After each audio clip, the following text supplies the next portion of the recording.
This is the story of a young family in central Massachusetts and how a false drug test at childbirth turned their world upside down. No abuse. No neglect. Just one hospital test that turned out to be wrong. And within hours, Child Protective Services took their children. That was 2 years ago. They were 23 and 24 at the time. They did everything the agency asked: parenting classes, psych evaluations, home visits, check-ins, every hoop. They jumped through it. But the goalposts, they kept moving.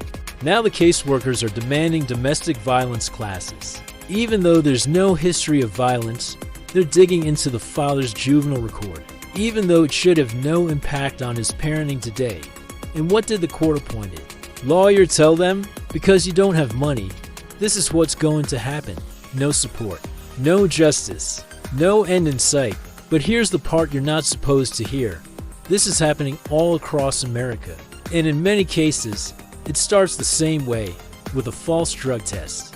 Hospitals make mistakes. Cheap tests give false positives. And child welfare officials step in before the truth ever has a chance to come out. But once your child enters the system, getting them back can take months or even years, because the system profits from keeping them.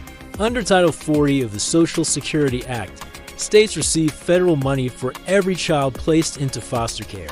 The longer the child stays in care, the more services can be billed. Counseling, therapies, supervision, evaluations, adoption bonuses. It all adds up. But reunification? That ends the funding. So who really benefits from keeping families apart? Not the children, not the parents, not society. This young couple isn't dangerous. They're not unstable. They're just young. Poor and trying to fight back. But poverty isn't abuse. Being 23 isn't a crime. Having a past doesn't make you unfit to be a parent. What this family needs is support, not punishment. What they deserve is to be heard.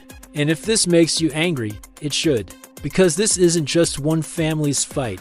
It's a nationwide pattern. False positives, endless hoops, goalposts that keep moving, and families torn apart because they can't afford to fight back. We are Fathers Advocacy Network, and we're here to expose it. If you believe children belong with their families, follow us. Share this story, support real reform, and help us shine a light on what child welfare systems don't want you to see. Follow us on YouTube, Instagram, and Facebook.